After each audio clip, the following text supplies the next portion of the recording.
దేశం అంటే మట్టి కాదోయ్, దేశం అంటే మనుషులోయ్ అన్నారు గురజాడ అప్పారావు గారు. ఈరోజు ప్రపంచ జనాభా దినోత్సవం. జనాభా అంటే స్ట్రెంతా, వీక్నెస్సా? జనాభా పెరిగితే అది మంచా, చెడ? ఇక్కడ ప్రపంచంలో జనాభా 100 కోట్లకు చేరటానికి కొన్ని వేల సంవత్సరాలు పట్టింది. కానీ ఆ 1 బిలియన్ నుంచి 7 బిలియన్ అవడానికి కేవలం 200 సంవత్సరాలే పట్టింది.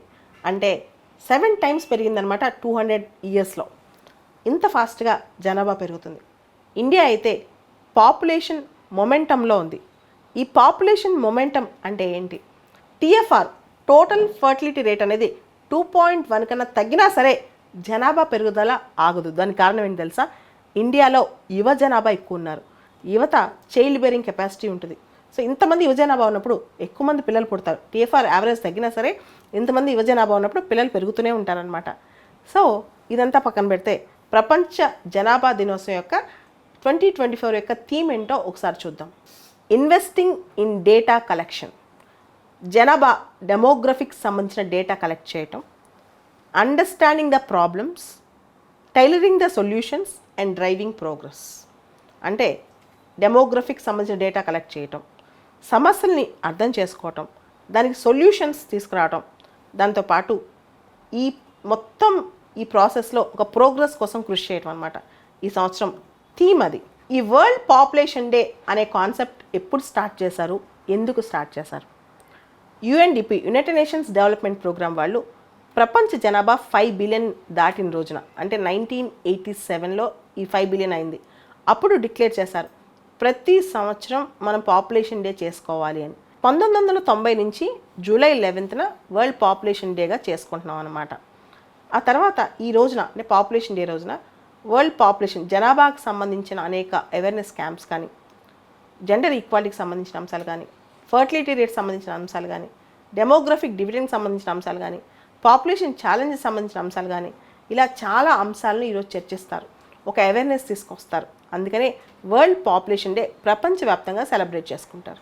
ప్రస్తుత ప్రపంచ జనాభా 8.1 బిలియన్ అయితే ఐక్యరాజ్య సమితి యొక్క ప్రిడిక్షన్స్ ప్రకారం 2050 కల్లా 9.7 బిలియన్ అవుతారంట. దాదాపు 2 బిలియన్ వచ్చే 30 ఏళ్ళలో పెరగబోతున్నారు. ఒకసారి ఆలోచించండి, 200 కోట్ల మంది భారం భూమి మీద పడబోతోంది వచ్చే 30 సంవత్సరాల్లో. అంతేకాదు 2080 కల్లా ప్రపంచ జనాభా 10.4 బిలియన్ అవబోతున్నారంట. ప్రపంచంలో ఉన్న జనాభాలో ప్రస్తుతం 36% మంది భారత్, చైనా ఈ 2 దేశాల్లోనే ఉన్నారు. అసలు ఈ మధ్యకాలంలో జనాభా పెరుగుదలకి కారణాలు ఏంటి?